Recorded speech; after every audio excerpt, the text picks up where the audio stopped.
Hello friends, आज हम इस वीडियो में फ्रैक्शन को पूरी डिटेल से समझेंगे कि फ्रैक्शन असल में होता क्या है। फ्रैक्शन को हिंदी में भिन्न कहा जाता है। अगर हम फ्रैक्शन को आसानी से समझें, आसान लैंग्वेज में समझें, तो कोई भी ऐसा नंबर जो अपॉन वाली फॉर्म में बटे के रूप में लिखा हुआ होता है उसे हम फ्रैक्शन कहते हैं। और फ्रैक्शन मतलब कि वो नंबर्स जो किसी पूरी संख्या के कुछ हिस्से को बताने के लिए इस्तेमाल किया जाता है, किसी पूरे नंबर के कुछ पार्ट को बताने के लिए इस्तेमाल किया जाता है, उस नंबर को हम फ्रैक्शन कहते हैं, यानी कि भिन्न कहा जाता है। तो फ्रेंड्स, अभी आपने सीखा कि फ्रैक्शन मतलब कि वो नंबर जिसको हम अपॉन की फॉर्म में मतलब बटे के रूप में लिख सकते हैं, उन नंबरों को हम फ्रैक्शन कहते हैं। चलिए हम और अच्छे से समझ लेते हैं कि फ्रैक्शन क्या होता है।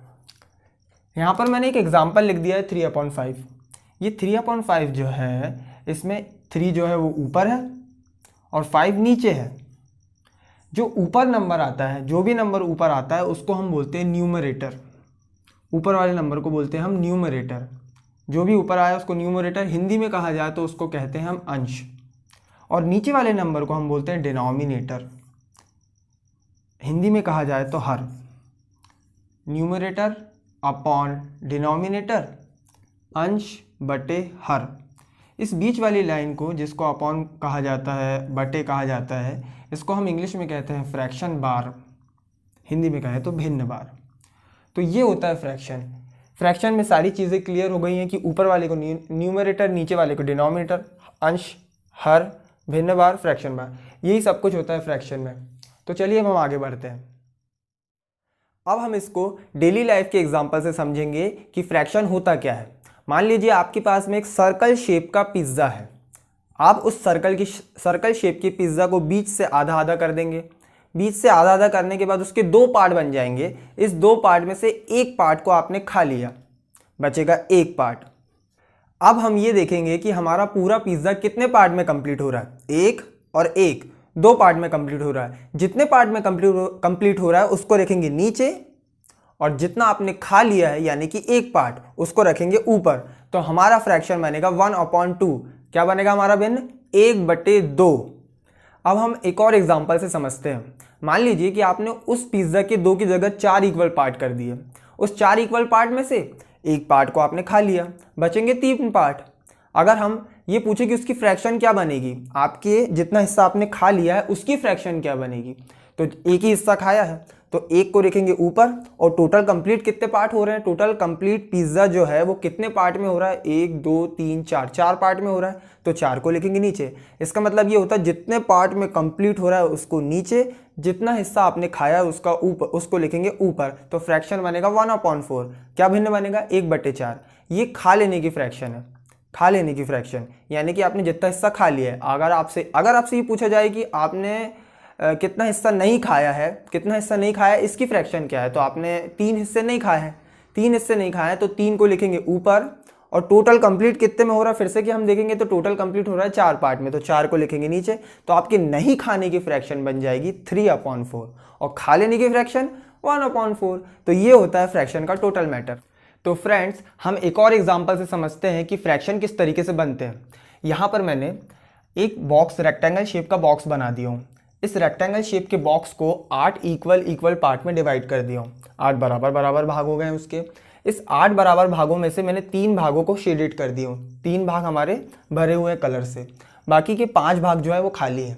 अगर हमसे ये पूछा जाए कि जो कलरफुल पार्ट हैं, कलरफुल बॉक्स हैं, उसकी फ्रैक्शन क्या होगी, तो हमको इसको निकालने के लिए फिर सबसे पहले ये देखना पड़ेगा कि टोटल कितने पार्ट में पूरा का पूरा बॉक्स, पूरा का पूरा रेक्टेंगल कंप्लीट हो रहा है। तो टोटल 8 पार्टों में ये पूरा का पूरा रेक्टेंगल जो है वो कंप्लीट हो रहा है। तो जितने भी कंप्लीट हो रहा है, जितने भी पार्ट में कंप्लीट हो रहा है उसको लिखेंगे हम नीचे। और जिस भी चीज़ का फ्रैक्शन पूछा, मतलब कि हमको पूछा शेडेड बॉक्स का, शेडेड बॉक्स यानी कि भरे हुए भागों का भिन्न, तो भरे हुए भाग कितने हैं? 3 भाग हैं। शेडेड 3 पार्ट है तो 3 को लिख देंगे, 3 को लिख देंगे हम ऊपर।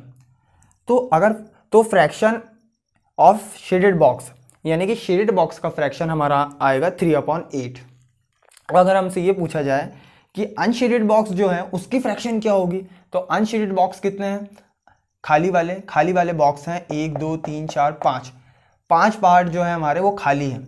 तो इसको अनशेडेड बॉक्स का भी फ्रैक्शन बनाने के लिए पहले हमको ये देखना पड़ेगा कि टोटल कितने पार्ट में कंप्लीट हो रहा है। तो टोटल पार्ट है 8, तो 8 को लिखेंगे हम नीचे, और जो अनशेडेड बॉक्स है उसको लिख देंगे हम ऊपर। कितने अनशेडेड बॉक्स हैं? 5, तो 5 को लिख देंगे हम ऊपर। तो इस तरीके से इस फ्रैक्शन को अच्छे तरीके से समझा जा सकता है। अब हम फ्रैक्शन के टाइप को समझेंगे कि कितने टाइप के फ्रैक्शन होते हैं। तो सबसे पहले हम यूनिट फ्रैक्शन के बारे में पढ़ेंगे। यूनिट फ्रैक्शन को हिंदी में इकाई भिन्न कहते हैं। किसी भी नंबर के ऊपर 1 आए और नीचे कोई भी नंबर आ जाए, इससे कोई फर्क नहीं पड़ता, बस ऊपर 1 आना चाहिए। न्यूमरेटर में, अंश में 1 आना चाहिए, नीचे कोई भी नंबर आ जाए इससे फर्क नहीं पड़ता है। इसको बोलते हैं हम यूनिट फ्रैक्शन। ऊपर 1, नीचे कोई भी नंबर। एग्जाम्पल के लिए 1/7, 1/100, 1/12, 1/17, 1/100। लाइक फ्रैक्शन वो फ्रैक्शन होते हैं जिनके डिनोमिनेटर में, जिनके हर में एक जैसे नंबर चलते हैं। ऊपर अलग अलग नंबर चल जाएंगे लेकिन नीचे एक जैसा नंबर होना चाहिए। एग्जाम्पल के लिए 2/9, 7/9, 5/9, 100/9। इन सारे नंबरों की खासियत ये है कि इन सभी के नीचे 999 है। जिसके नीचे एक जैसे नंबर्स आते हैं उसको कहते हैं हम लाइक फ्रैक्शन। और एग्जाम्पल से समझ लेते हैं 1/7, 3/7, 9/7, 10/7। इन सभी के नीचे 7 है। जिसके भी नीचे 7 है, एक जैसे नंबर है, ऊपर अलग अलग है इस बात से फर्क नहीं पड़ा, लेकिन नीचे एक जैसा है, इसको बोलेंगे हम लाइक फ्रैक्शन। अनलाइक फ्रैक्शन वो फ्रैक्शन होते हैं जिनके डिनोमिनेटर में भी सेम नहीं होता, ऊपर भी सेम नहीं होता है। कुछ भी एक दूसरे से मिलता जुलता नहीं है, यानी ऊपर भी कुछ, नीचे भी कुछ का कुछ। 3/5, 9/8, 10/17, इन सारे नंबरों में कहीं भी कुछ भी है, ऊपर भी कुछ भी है, नीचे भी कुछ भी। इस तरीके के फ्रैक्शन को हम कहेंगे अनलाइक फ्रैक्शन। प्रॉपर फ्रैक्शन, उचित भिन्न, हिंदी में उचित भिन्न कहा जाता है। प्रॉपर फ्रैक्शन वो फ्रैक्शन होते हैं जिनके डिनोमिनेटर यानी नीचे हर में बड़ा नंबर आता है और ऊपर छोटा नंबर आता है। ऊपर अंश में छोटा नंबर आता है, नीचे बड़ा नंबर आता है। इस टाइप के फ्रैक्शन को हम बोलते हैं प्रॉपर फ्रैक्शन। एग्जाम्पल के लिए 2/9, 7/10, 3/6, 9/100। इन सारे नंबरों की क्वालिटी ये है कि इसमें ऊपर तरफ में छोटा नंबर है और नीचे तरफ में बड़ा नंबर है। न्यूमरेटर में छोटा नंबर है, डिनोमिनेटर में बड़ा नंबर है। जहां भी ये कंडीशन आई तो इस टाइप के फ्रैक्शन को हम प्रॉपर फ्रैक्शन कहते हैं, मतलब उचित भिन्न। इम्प्रॉपर फ्रैक्शन मतलब हिंदी में उसको अनुचित भिन्न कहा जाता है। ऐसे फ्रैक्शन जिनके न्यूमरेटर में यानी कि अंश में बड़ा नंबर आए और नीचे यानी डिनोमिनेटर में छोटा नंबर आए, इस टाइप के फ्रैक्शन को हम इम्प्रॉपर फ्रैक्शन कहते हैं, हिंदी में अनुचित भिन्न। एग्जाम्पल के लिए 12/7, 5/3, 8/6। ये सारे नंबर जो हैं, इन सारे नंबरों की खासियत ये है कि इनके ऊपर में बड़ा नंबर है और नीचे छोटा नंबर है। अगर कोई भी ऐसा फ्रैक्शन जिसके ऊपर बड़ा नीचे छोटा आया तो इस टाइप के फ्रैक्शन को हम इम्प्रॉपर फ्रैक्शन कहते हैं, मतलब कि अनुचित भिन्न। मिक्स्ड फ्रैक्शन को हिंदी में मिश्र भिन्न कहा जाता है। इसको मिक्स्ड फ्रैक्शन क्यों कहा जाता है, हम इसको एग्जाम्पल से समझते हैं। मैं यहाँ पर कोई भी एग्जाम्पल लिख देता हूँ, 5/9/10। इसमें दो नंबर एक साथ हैं, एक है 5, एक है 9/10। इसको हिंदी में कहा जाता है 5 सही 9/10। इसमें ये जो 5 है, ये 5 है, ये पूरा का पूरा नंबर है, होल नंबर है, ये होल नंबर है। और ये जो है ये हमारी फ्रैक्शन है। तो इसको मिक्स्ड फ्रैक्शन इसलिए कहा जाता है क्योंकि इसमें एक पूरा का पूरा पूर्णांक, पूरा नंबर भी होता है और फ्रैक्शन यानी भिन्न भी होता है, इसलिए इसको मिक्स्ड फ्रैक्शन कहा जाता है, मिश्र भिन्न कहा जाता है। इसके कई एग्जांपल लिख सकते हैं, जैसे कि 6/7/10, ये बोलना चाहिए 10। कॉम्प्लेक्स फ्रैक्शन को हिंदी में मिश्रित भिन्न कहा जाता है। कॉम्प्लेक्स फ्रैक्शन वो फ्रैक्शन होते हैं जो कि अपॉन वाली लाइन, बटे वाली लाइन के ऊपर भी फ्रैक्शन बनाए और उसके नीचे भी फ्रैक्शन बनाए। किसी भी अपॉन वाली लाइन के ऊपर भी एक फ्रैक्शन बन गया, नीचे भी एक फ्रैक्शन बन गया, तो हम इस टाइप के फ्रैक्शन को कॉम्प्लेक्स फ्रैक्शन कहते हैं, यानी कि मिश्रित भिन्न कहा जाता है। अब हम कुछ एग्जाम्पल से इसको समझते हैं कि किस तरीके से ये कॉम्प्लेक्स फ्रैक्शन बनते हैं। तो सबसे पहला एग्जाम्पल 6/9/5/7। इसमें ये मेन वाली फ्रैक्शन बार जो है हमारा मेन अपॉन वाली लाइन ये है, इसके ऊपर भी एक फ्रैक्शन बना हुआ है, इसके नीचे भी एक फ्रैक्शन बना हुआ है। जिस फ्रैक्शन वाली अपॉन वाली लाइन के ऊपर भी फ्रैक्शन बने, नीचे भी फ्रैक्शन बने, दो फ्रैक्शन बने, तो इस टाइप के फ्रैक्शन को हम बोलते हैं कॉम्प्लेक्स फ्रैक्शन, यानी कि मिश्रित भिन्न। इसका एक और एग्जांपल लेते हैं और समझते हैं किस तरीके से बनते हैं ये। इस टाइप से समझ में आ गया आपको, और अलग अलग टाइप से भी आते हैं ये फ्रैक्शन, जैसे कि 7/9 के अपॉन में 8। यहाँ पर दो फ्रैक्शन बन रहे हैं, कैसे?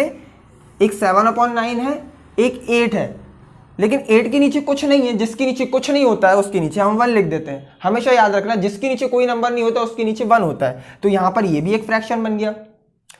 ऊपर बना 7/9, नीचे बना 8/1, दो फ्रैक्शन बन गए। दो फ्रैक्शन बन गए मतलब कि कॉम्प्लेक्स फ्रैक्शन कहलाएगा। और एग्जांपल से समझते हैं हम। यहाँ लिखा 5 के अपॉन में लिख दिया गया है 9/8। यहां पर भी कॉम्प्लेक्स फ्रैक्शन होगा। कैसे होगा? नीचे तो बढ़िया फ्रैक्शन बन रहा है, लेकिन ऊपर एक ही नंबर है। ऊपर एक ही नंबर है, जिसके नीचे कुछ नहीं यानी उसके नीचे 1, अभी मैंने बताया था आपको। तो यहाँ पर 5/1 के अपॉन में आएगा 9/8। यहाँ पर भी दो फ्रैक्शन बन गए, एक बन गया 5/1, एक बन गया 9/8। ये मेन बटे वाली लाइन है, अपॉन वाली लाइन है, तो इसके ऊपर भी फ्रैक्शन, इसके नीचे भी फ्रैक्शन।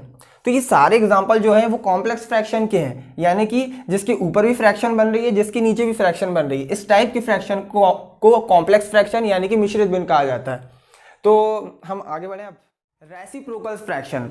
रेसिप्रोकल फ्रैक्शन को हिंदी में व्युत्क्रम भिन्न कहा जाता है। रेसिप्रोकल फ्रैक्शन वो फ्रैक्शन होते हैं कि किसी फ्रैक्शन को उल्टा कर देने पर रेसिप्रोकल फ्रैक्शन बनता है। बहुत आसान है, किसी भी फ्रैक्शन को उल्टा कर देने पर वो रेसिप्रोकल फ्रैक्शन कहलाएगा।